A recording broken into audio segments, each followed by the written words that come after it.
వ్యాసాయ విష్ణురూపాయ వ్యాసరూపాయ విష్ణవే నమో వై బ్రహ్మనిధయే వాసిష్ఠాయ నమో నమః.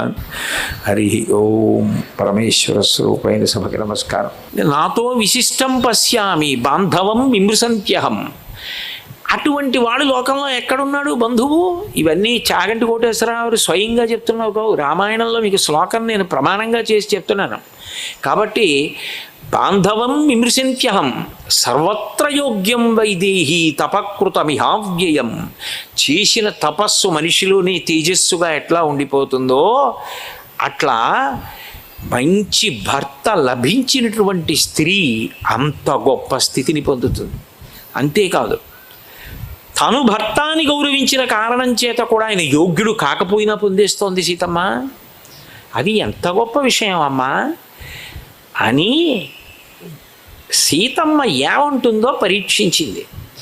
నీ భర్త వివాహం నీతో ఎట్లా జరిగింది? నేను అదేదో కథలుగా విన్నాను సీతమ్మ, నాకు అది చెప్పు. 2, మీ ఆయన రాత్రికి రాత్రి కైకమ్మ 2 వరాలు అడిగిందని రాజ్యం వదిలిపెట్టేసి అరణ్యవాసానికి వచ్చేసేట కదా. దశరథ మహారాజు గారి యొక్క 3వ భార్య ముద్దుల భార్య అయి రాముణ్ణి అరణ్యవాసం చేయమని అడగడం ఏమిటి? అట్లాగే పంపించేస్తానని దశరథుడు వరం ఇవ్వడం ఏమిటి? నాన్నగారు చెప్పారు కాబట్టి వెళ్ళిపోతానని రాజ్యం వదులుకుని రాముడు అరణ్యానికి రావడం ఏమిటి? ఆయనతో నువ్వు రావడం ఏమిటి? మీ ఆయన చేసిన పనికి నీకేమైనా బాధ కలిగిందా అని అడిగింది. అడిగితే సీతమ్మ ఒక అద్భుతమైన మాట అంది.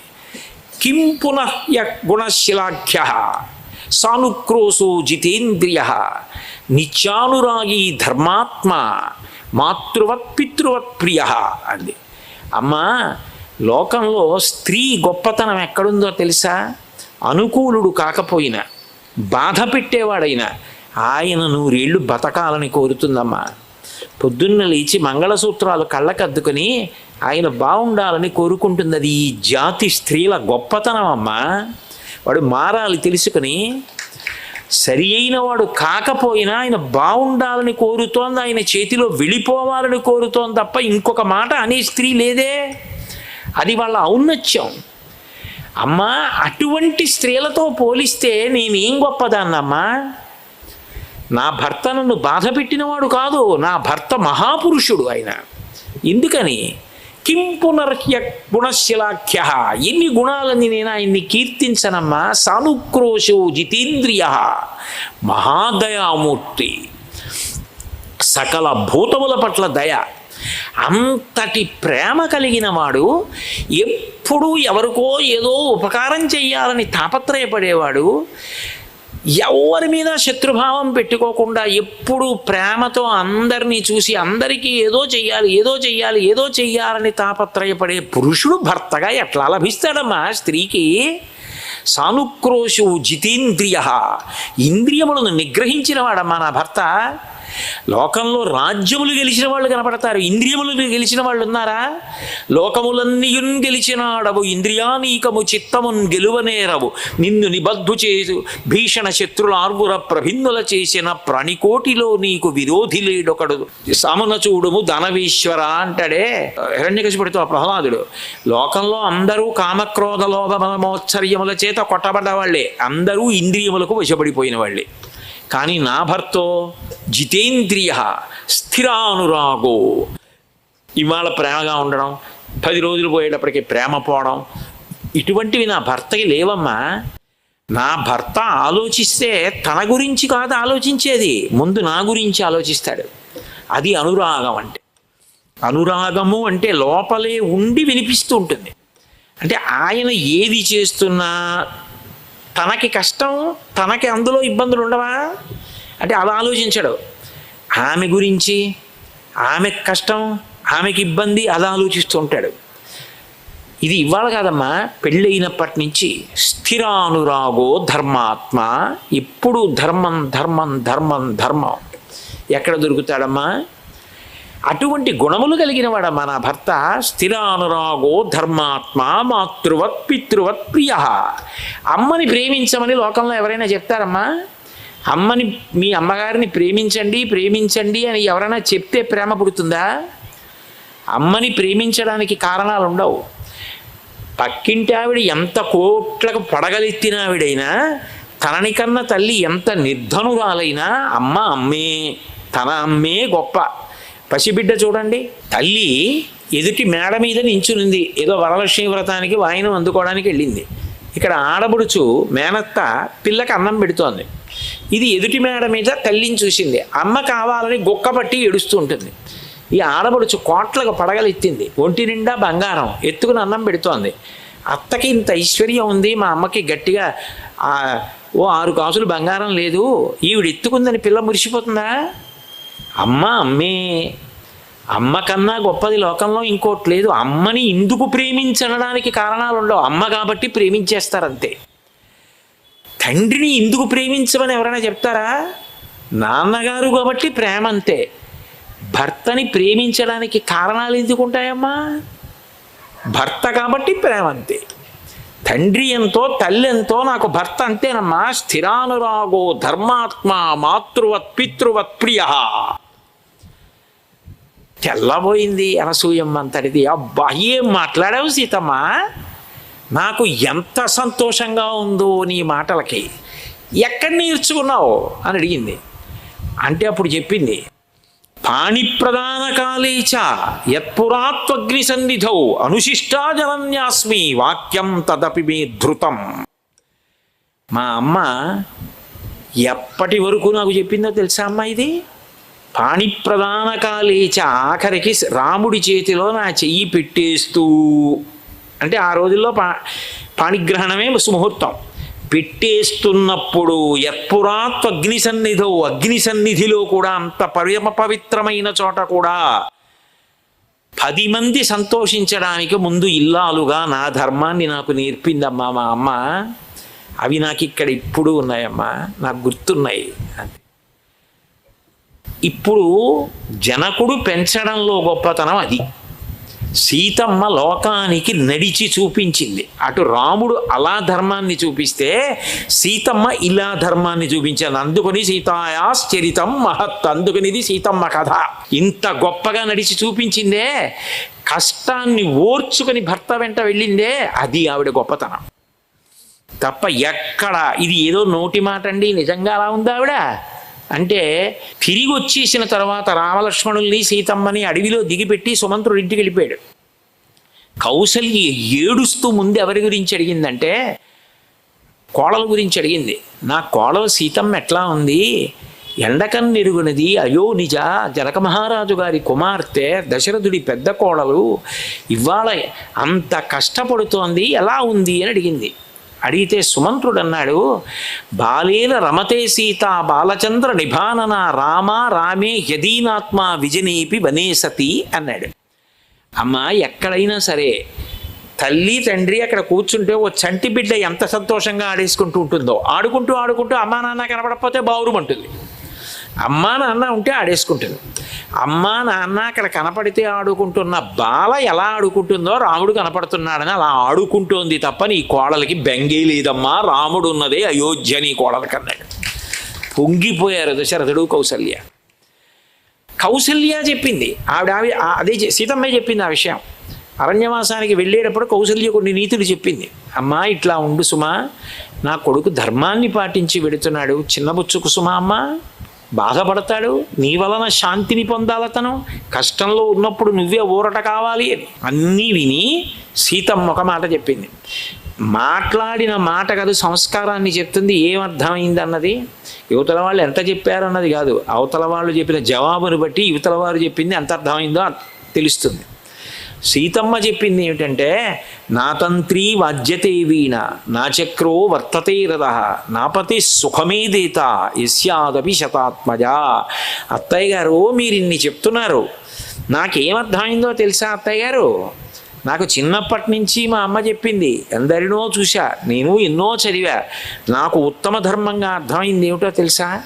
నా తంత్రీ వాద్యతే వీణ, వీణ గోటి దెబ్బలు తిని పెనగి పెనగి మోగుతుంది, వీణ మోగుతోందంటారు. నిజానికి దెబ్బలు తింటున్నది వీణ తీగలు. నా తంత్రి వాద్యతే వీణ, వీణ తీగలు గోటి దెబ్బలు తినకపోతే వీణ మోగుతోంది అనరు. నా చక్రో వర్తతే రథ, రథం విడుతుంటే రథచక్రాల కింద కొయ్యి దిమ్మలు పెడతారు, ముళ్ళ మీద గాజు పింకుల మీద బురదలో వెడతాయి. రథచక్రాలు ఎడుతున్నాయి అనరు, రథం విడుతోందంటారు. నాపతి సుఖమేదీత యస్యాదపి శతాత్మజ.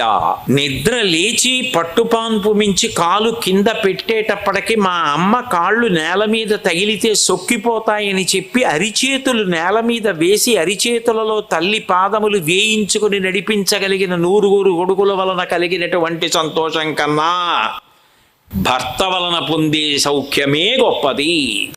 కాబట్టమ్మా నాకు రాముడితో ఉన్నది అయోధ్య, రాముడు లేని ఇది అరణ్యం. కాబట్టి నాకు రాముడు కావాలమ్మా, అందుకు రాముడితో వెళ్తున్నాను. నా భర్త ఉన్నది నాకు స్వర్గం, వైకుంఠం, ఇవన్నీ నాకు అక్కర్లేదమ్మా అంది సీతమ్మ. అంటే ఆమె తన ధర్మాన్ని తాను అంత గొప్పగా ఆచరించి చూపించింది. ఇంత పతివ్రత కాబట్టే ఆమెని మోహించి మరణానికి కావలసినంత పాపాన్ని రావణుడు మూట కట్టుకున్నాడు. అందుకే ఆమెని అపహరించేటప్పుడు రావణాసురుడు ఆమె జుత్తు పట్టుకు లాగగానే సమాధిలో ఉన్న బ్రహ్మగారు ఉలిక్కిపడి, నువ్వు మరణించడానికి కావలసిన పాపాన్ని ఇన్నాళ్ళకి మూట కట్టావురా రావణ అన్నాడు. అంటే ఆమె లోకానికి ధర్మాన్ని తనదైన శైలిలో తాను నిరూపణం చేసింది. దేవతాకాంత, ఆమె నరకాంతగా ప్రవర్తించక్కర్లా, కానీ నరకాంతగా ప్రవర్తించి ఆమె చూపించి రావణ మరణానికి కారణం అవుతోంది. కాబట్టి సీతాయాశ్చరితం మహత్ సీతమ్మ కథ. ఇప్పుడు ఆమె అంత గొప్పదై తాను ఎందుకు అంత గొప్ప స్థితిని పొందిందో చెప్పింది. చెప్పడమే కాదు, ఓ మాట అంది, నాకు నా భర్త పట్ల ప్రేమ కలగడానికి ఈ కారణము అంటూ ఏమీ లేదు, ఆయన నా భర్త కనుక నాకు ప్రేమ అంతే. కేవలము భర్త, ఆ భావన చేత ప్రేమ అంతే. నిజం కదండి. స్త్రీ ధర్మం అంత గొప్పది, దాన్ని అమ్మవారు కూడా నరకాంతగా అనుష్ఠించి చూపించింది అంతే. నేను దేవతాకాంతని కాబట్టి నాకు ఇవన్నీ అతీతం నేను చేయను అనలేదు ఆవిడ. అందుకని సీతాయాశ్చరితం మహత్, రాముడి ధర్మం ఎంత గొప్పదో సీతమ్మ ధర్మం అంతే గొప్పది. నేను ఆ మాట అనకుండా ఉండలేను, అందుకని గొప్పదైన సీతమ్మ కథ అంట అన్నారు వాల్మీకి మహర్షి. అటువంటి తల్లి సానురక్త, నేను నా భర్త యందు చాలా ప్రీతి కలిగినటువంటి దానిని. ఎందుకని? వీరం పరాక్రమం భర్త, ఆయన నాకు భర్త, ఆ పైన అంత పిచ్చి ప్రేమ ఎందుకు? ఆయన లాంటి వీరుడు, ఆయన లాంటి పరాక్రమవంతుడు, అటువంటి గుణోపేతుడు ఎక్కడుంటాడు? అటువంటి కీర్తివంతుడు, అటువంటి వాడు నా భర్త. అందుకే ద్విగుణీకృతమైన ప్రేమ నాకంది. ఈ సీతారాముల వివాహ విషయంలో అసలు ఒక పెద్ద సమస్య ఒకటి ఏర్పడింది యథార్థానికి. ఎందుకని అంటే, ఇప్పుడు నరుడికి నరకాంతని తీసుకొచ్చి వివాహం చేయడం చాలా తేలికే. అసలు నరకాంత కానిది ఒక ఆయనకి దొరికింది అనుకోండి, ఈమె దేవతాకాంత అని అంతరిక్షంలోంచి వెలువడింది. అప్రతిమ, అమానుషి చెప్పింది కదా, ఈమె నరకాంత కాదు, ఈమెతో సమానులు లేరు అంటే ఈమెకి ఈమెయే సాటి, లోకమాత చెప్పేస్తోంది అంతరిక్షం. ఇప్పుడు ఆమెకి భర్తగా ఎవరిని తీసుకురావాలి? నీకు తండ్రి ధర్మం ఉంది, జనక మహారాజు గారిని. జనక మహారాజు గారు ఎంత తలపగల కొట్టుకుంటాడు ఈ పిల్లని పెంచి పెద్ద చేస్తూ. ఇప్పుడు ఈమెకి భర్త ఎక్కడుంటాడు? పరబ్రహ్మమయ్యి ఉంటాడు అంతే. పరబ్రహ్మము పరదేవత స్త్రీ పురుషులుగా కలిసి ఉంటారు అంతే కదా. ప్రకృతి పురుషుడు.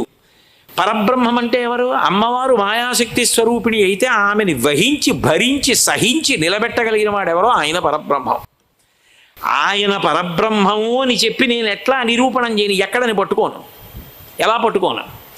ఈ సమస్య జనక మహారాజు గారికి వస్తుందని శివుడు ఏం చేశాడంటే, వాళ్ళ వంశంలో 6వ వాడైనటువంటి దేవరాతుడి దగ్గర తన ధనస్సు తీసుకెళ్ళి న్యాసంగా పెట్టాడు. ఇది నీ దగ్గర ఉంచు అన్నాడు. అప్పటికి ఎందుకు ఉంచమన్నాడో తెలియదు. ఉంచి రోజు దానికి గంధపుష్పాదులతో అక్షతలతో పూజ చేస్తున్నారు. ఇప్పుడు ఆ శివధనస్సు గుర్తొచ్చింది జనక మహారాజు గారికి. శివధనస్సును ఎవరు ఎక్కువ పెడతారు? శివుడే ఎక్కువ పెడతాడు. శివుడు అంటే ఎవరు? విష్ణువు కాదండి అనకూడదు. విష్ణు సహస్రనామంలో శివనామం లేదా? శివుడు అంటే మంగళప్రదుడు. విష్ణువు మంగళప్రదుడు కాడా? మంగళప్రదుడే భగవానుడు. మంగళములను ఎవరిస్తాడో ఆయన భగవానుడు అంటారు. మంగళ దేవత అని అమ్మవారికి పేరు. కాబట్టి శివధనస్సుని న్యాసంగా ఉంచి సమస్యకి పరిష్కారాన్ని ముందే వ్యూహరచన చేశాడు పరమాత్మ. కాబట్టి ఈయనన్నాడు జనక మహారాజు గారు, ఈ పిల్ల వీర్యశుల్క, పరాక్రమోపేతుడైన వాడికి పిల్లనిస్తాను, శివధనస్సుని ఎవరెక్కు పెడితే వాళ్ళకి ఇస్తానన్నాడు. ఆయన అనుకున్నాడు, బహుశా ఎప్పుడో అకస్మాత్తుగా భగవంతుడు వస్తాడు, వచ్చి ఎక్కువ పెడతాడు. ఈమె నరకాంత కాదు కదా, నరుడు ఎక్కువ పెట్టాడు కదా, ఎందుకంటే నరుడు భగవత్ స్వరూపం కన్నా కిందకు ఉంటాడు కదా, అందుకని నరుడు ఎక్కువ పెట్టాడు కదా. కాబట్టి ఎప్పుడో భగవంతుడు వస్తాడు, వచ్చి ఎక్కువ పెడతాడు అనుకుని ఎవరు శివధనస్సు ఎక్కువ పెడితే వాళ్ళకి ఇచ్చి పెళ్లి చేస్తానన్నాడు. అది నరుడిగానే ఉన్నాడు భగవంతుడని తెలుసున్న వాళ్ళు ఎవరు? ఒక్క ఇద్దరికీ తెలుసు. ఒకటి వశిష్ఠుడికి తెలుసు, విశ్వామిత్రుడికి తెలుసు. అందుకని దశరథ మహారాజు గారు పెళ్లి సంబంధాలు వెతుకుతూ ఉంటే విశ్వామిత్రుడు అకస్మాత్తుగా వెళ్ళి అన్నాడు, అహం వేద్మి మహాత్మానం రామం దశరథాత్మజం వశిష్ఠోపి మహాతేజ ఏ చేమే తపసి స్థిత. నా కొడుకు నా కొడుకు నా కొడుకని బెంగ పెట్టుకుని గుండెలు బాదుకుంటున్నావు దశరథ. రాముడెవరో నాకు తెలుసు, రాముడెవరో వశిష్ఠుడికి తెలుసు, నీకేం తెలుసు అన్నాడు. ఆయన భగవంతుడు అన్నాడు అనుకోండి, నరుడిగా ఉంటే తప్ప రావణ సంహారం అవదు. గురువుగారు నేను భగవంతుడిని ఏమిటండి, నేను నరుణ్ణండి, నేను దాశరథినండి, దశరథుడి కొడుకునండి అంటాడు. అందుకని భగవంతుడని చెప్పలేదు. అహం వేద్మి మహాత్మానం రామం దశరథాత్మజం. దశరథ నీ కొడుకైన ఈ రాముడు ఎవరో నాకు తెలుసు. వశిష్ఠోపి మహాతేజ ఈ చేమే తపసి స్థిత. ఇక్కడ కూర్చున్న వశిష్ఠుడికి తెలుసు, మహాతపస్సు ఉన్న వాళ్ళకి తెలుసు అన్నాడు అని ఊరుకున్నాడు. ఇప్పుడు విశ్వామిత్రుడు నిజానికి ఎందుకు వచ్చాడు అంటే, వశిష్ఠుడు విద్యను నేర్పాడు. అసలు రావణ సంహారం అవ్వాలంటే సీతమ్మతో వివాహం అవ్వాలి. సీతమ్మ దేవకాంత, అయోనిజ, రాముడు నరుడు, వీళ్ళిద్దరికీ వివాహం జరిపించడం విశ్వామిత్రుడికి తప్ప ఎవరికి సాధ్యం? విశ్వామిత్రుడు చేయాలి. అందుకు వచ్చాడు విశ్వామిత్రుడు. తీసుకెళ్ళాడు, విద్యలు ఇచ్చాడు, అన్నీ అయిపోయాయి. నిజానికి తాటకా సంహారం అయిపోయింది. ఆ మారీచుడిని దూరంగా కొట్టేశాడు, సుబాహుని చంపేశాడు, యజ్ఞ సంరక్షణం చేసేశాడు, సిద్ధాశ్రమంలో అయిపోయిందిగా. వెనక్కి వెళ్ళిపోవాలిగా దశరథుడి దగ్గరికి. కావాలని తన దగ్గర ఉన్న ఋషులతో చెప్పించాడు, మా గురువుగారు ఇప్పుడు బయలుదేరి విశ్వామిత్రుల వారు మిథిలా నగరానికి వెడుతున్నారు, అక్కడ బ్రహ్మాండమైన ధనస్సు ఉంది, శివధనస్సు. ఎంత గొప్పదో తెలుసా? చాలా గొప్ప ధనస్సు. ఇప్పుడు ఎవరికి ఇష్టమైన దాన్ని చూడాలని వాళ్ళు అనుకుంటారు. మీరు రామాయణం అంటే చాలా ఇష్టమైన ఆయన దగ్గరికి వెళ్ళి, మా ఇంట్లో ప్రాచీన గ్రంథం అవుతుందండి, రామాయణం మీద ఎంత అద్భుత వ్యాఖ్యానమో అన్నారు అనుకోండి, ఆయన మీ ఇంటికి వస్తాడు వద్దన్న. ఎందుకంటే ఆయనకి సరదా మరి చూడాలని. రామాయణం అంటే ఆయనకి ఇష్టం ఉంది కాబట్టి రామాయణ వ్యాఖ్యాన గ్రంథం చూడడానికి వస్తాడు. మంచి కుంచె ఉందండి అంటే చిత్రకారుడు వస్తాడు. మంచి సుక్కు శృవాలు ఉన్నాయంటే యజ్ఞం చేసేవాళ్ళు వస్తారు. అక్కడ మంచి ధనస్సు ఉందంటే రాముడు వెళ్ళడు. పైగా విశ్వామిత్రుడితో విడితే ఎన్ని విషయాలు తెలుస్తాయో తెలుసుకున్నాడు. అందుకని గురువు గారితో కలిసి వెళ్ళడానికి ఇష్టపడ్డాడు. ఒక గ్రంథాలయంలో గ్రంథాలన్నీ చదివితే ఎంత జ్ఞానం వస్తుందో గురువు గారితో వెడితే అంత జ్ఞానం వస్తుందని అర్థమైపోయింది రాముడికి. అందుకని విశ్వామిత్రుడు వెంట వెళ్ళాడు. ఏమో అక్కడ సీతమ్మ ఉంది, ఆమె అయోనిజ, ధనస్సు ఎక్కి పెడితే నీకు పిల్లనిస్తారు అని అన్నాడు అనుకోండి విశ్వామిత్రుడు. రాముడు అంటాడు, గురువుగారు ఎవరు నాకు భార్య అవ్వాలో మా నాన్నగారు కదా నిర్ణయించాలంటాడు. నరుడి ధర్మం పాటిస్తాడు. అప్పుడు మరి ఎలా బేలతనం అయిపోదు? అందుకని అది చెప్పకుండా అక్కడ శివధనస్సు ఉందన్నాడు. అయితే చూడ్డానికి వస్తాం మేము రామా అన్నారు. రామలక్ష్మణులు రండి అన్నాడు. వెళ్ళారు. చూశాడు జనక మహారాజు గారు. భగవన్ స్వాగతం తెస్తూ కింకరోమి తబానఘ. భగవన్ అని పిలిచాడు, గురువే భగవన్. కాబట్టి భగవన్ స్వాగతం తెస్తూ, హే భగవన్ మీకు స్వాగతం, కింకరోమి తవానఘ, పాపములు లేనివాడా కింకరోమి, మీకేం చేయాలి చెప్పండి అన్నాడు. నీ దగ్గర శివధనస్సు ఉంది కదా, ఒక్కసారి చూపించి పిల్లలిద్దరు చూస్తారు, క్షత్రియులు రాజకుమారులు సంతోషిస్తారు. ఏతద్దర్శయ భద్రం తే కృతకామౌ నృపాత్మజౌ దర్శనాదస్య ధనుషో యథేష్టం ప్రతియాస్యత. ఓసారి ఆ ధనస్సు చూసి వాళ్ళిద్దరూ వెళ్ళిపోతారు. వాళ్ళకి ఆ ధనస్సు చూపించన్నాడు. విశ్వామిత్రుడికి తెలిసి ఆ ధనస్సు చూపించు అంటే చాలు, దానికి అదంతా ఆయనే చెప్తాడు. అందుకని వెంటనే జనక మహారాజు గారు మొదలెట్టాడు. మా వంశంలో 6వ వాడైన దేవరాతుడి దగ్గర శివుడు దీన్ని న్యాసంగా ఉంచాడు. ఈమె అయోనిజ, నేను భూమి దున్నుతుంటే పుట్టింది, తన పేరు తనే పెట్టుకుంది, యుక్త వయస్సు వచ్చింది, ఎవరికి ఇవ్వాలో నాకు అర్థం కావట్లేదు, ఈమె నరకాంత కాదు, అందుకని నేను ఈమెని వీర్యశుల్క అని ప్రకటించా. ఎవరు ఈ ధనస్సుని ఎక్కువ పెడతారో, పూరిస్తారో, నారి కడతారో, వింటినారి లాగుతారో వాళ్ళకిచ్చి వివాహం చేస్తాను అని ప్రకటించాను. ఎందరో రాజులు వచ్చారు, ఎవ్వరూ శివధనస్సు ఎక్కువ పెట్టలేక చేసుకోలేకపోయారు. ఈమెను ఎవరికి ఇచ్చి పెళ్లి చేయట్లేదని కోపం వచ్చి అందరూ కలిసి నా మీదకి దండయాత్రకు వచ్చారు. కోట తలుపులు వేసేశాను. 6 నెలల తర్వాత లోపల ఉన్న జీవోపకరణములన్నీ పూర్తయిపోయాయి. తినడానికి తాగడానికి నీళ్లు ఏమీ లేవు. ఏం చేయాలో అర్థం కాలేదు. తపస్సు చేశాను. తతో దేవగణాన్ సర్వాన్ తపసాహం ప్రసాదయం. నాకు చతురంగ బలం సురాహ. వాళ్ళు ఏం చేశారంటే దేవతలు నేను చేసినటువంటి తపస్సుకి ప్రీతి చెందారు. ప్రీతి చెంది వాళ్ళు నాకు చతురంగ బలాలను ఇచ్చారు. నేను ఆ చతురంగ బలాలతో వచ్చినటువంటి రాజులందరినీ ఓడించాను. తదనంతర కాలంలో ఈమె ఇలాగే ఉండిపోయింది. ఎవరు రాలేదు, ఈ ధనస్సుని ఎక్కువ పెట్టలేదు. ఈ పిల్లవాడు వచ్చాడు, చూపించమంటున్నారు, చూపిస్తాను, కానీ ఎక్కువ పెడతానంటాడేమో. ఎంత వెటకారం ఆడాడో.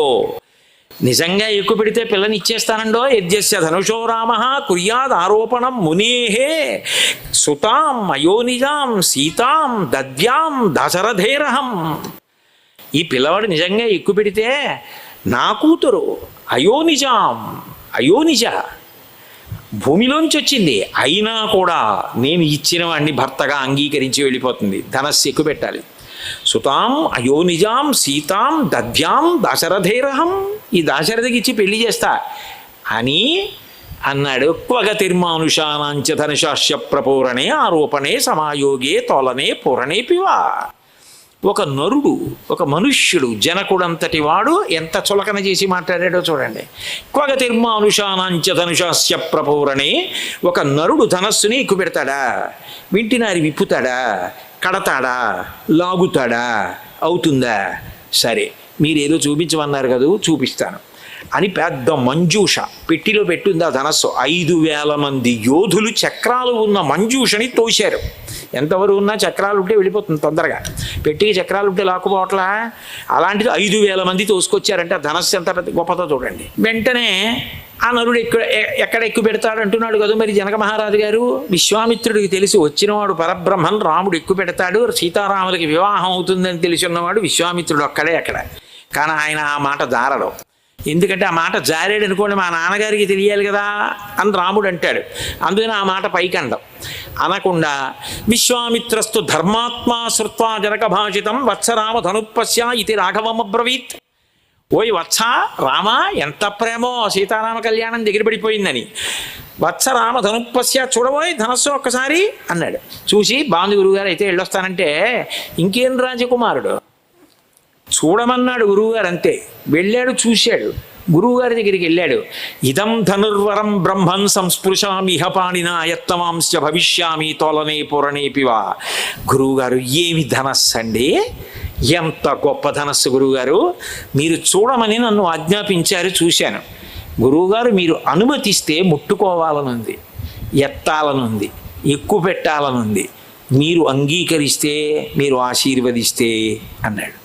అంటే గురువు యొక్క ఆజ్ఞ, గురువు ఆశీర్వచనం తనను నిలబెడతాయని నరుడిగా రాముడి కర్తవ్యం. అది గురువుకి లొంగుబాటు తప్ప గురువుగారు చూడమంటే తను ముట్టుకుని ఎక్కువ పెట్టడం. విశ్వామిత్రుడు అలా అంటాడని తెలుసు సీతా కళ్యాణం అవుతుంది అప్పుడని. అందుకని అడిగింది ఎవరిని? విశ్వామిత్రుడిని అడిగాడు. విశ్వామిత్రుడు చెప్పాలి. తొందరగా అదేదో అయిపోయి అందరిలాగే ఈయన చతికిలు పడిపోతే ఆ ధనస్సు తీసుకెళ్ళి లోపల ఎట్టే ఇచ్చని జనక మహారాజు గారి తొందర. అందుకని బాఢమిచ్చేవతం రాజా మునిశ్చ సమభాషత. బాఢం ఉపనయనంలో వస్తుంది, అట్లాగే అన్నాడు జనకుడు కూడా. విశ్వామిత్రుడు ఏదో పెడతాడు, ఎక్కువ పెట్టబోతాడు, కింద పడిపోతాడు, లోపలికి తీసుకుపోతారు, అంతే కదా అనుకున్నాడు. వెళ్ళాడు. ఆరోపయిత్వా ధర్మాత్మా పూరయామాస తద్ధను తద్భంజ ధనుర్మధ్యే నరశ్రేష్టో మహాయశాహ. దాన్ని పట్టుకోవడం, పైకెత్తడం, నిలబెట్టడం, వింటి నారి విప్పడం, కట్టడం, లాగడం, పిడుగులు పడిపోయిన ధ్వనితో శివధనస్సు భంగం అయిపోవడం జరిగిపోయింది. అసలు ఊహించలేదు జనకుడు. జనకుడు, విశ్వామిత్రుడు, రాముడు, లక్ష్మణుడు తప్ప సభలో అందరూ స్పృహ తప్పి పడిపోయారు. వెంటనే భగవన్ దృష్ట వీర్యో మే రామో దశరథాత్మజ అత్యద్భుతమచింత్యంచ అతర్కితమిదం మయా. నేను ఊహించలేదు, ఇది అద్భుతం గురువుగారు. రాముడే పరబ్రహ్మం, నరుడనమాట నాకు తెలియలేదు, నేను ఏమో అనుకున్నాను అని గబగబా జలపాత్ర పట్టుకొని కన్యాదానం చేస్తానని వెళ్ళాడు. వెడితే రాముడు అన్నాడు, నేను రాజకుమారుణ్ణి, ధనస్సు చూశాను, బాగుందని ముట్టుకున్నాను, ఎక్కువ పెట్టాను. మీరేమిటి పిల్లనిస్తానంటున్నారు? పిల్లనిస్తే పుచ్చుకోవడానికి ఆమె కర్ర పుల్ల, ఆమె నాకు పత్ని అవుతుంది. నాకు పత్ని అంటే మా నాన్నగారికి కోడలు. మా నాన్నగారు కోడలుగా తీసుకున్నది ఎవరో ఆమె నాకు పత్ని, అంతేకాని నేను పత్నిగా చేసుకున్నది ఆయనకి కోడలు కాదు. ఆయన కోడల్ని నిర్ణయించవలసింది, ఆయన కోడల్ని నిర్ణయిస్తే నాకు పత్ని. మా నాన్నగారికి చెప్పండి, అంతేకాని మీరు ఇచ్చేస్తే నేను అలా పుచ్చుకోనన్నాడు. ఈ మాట ఎవరు చెప్పారో తెలుసా? పరమ సంతోషంతో సీతమ్మ అనసూయమ్మకి చెప్పింది. దీయమానాం నతు తదా ప్రతిజగ్రాహ రాఘవ అవిజ్ఞాయ పితుశ్చంద అయోధ్యాధిపతే ప్రభో. మా నాన్నగారు ఒప్పుకుంటే తప్ప నేను చేసుకోనన్నాడమ్మా మా ఆయన. అంత గొప్పవాడు మా ఆయన. అది సీతమ్మ గొప్పతనం.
No.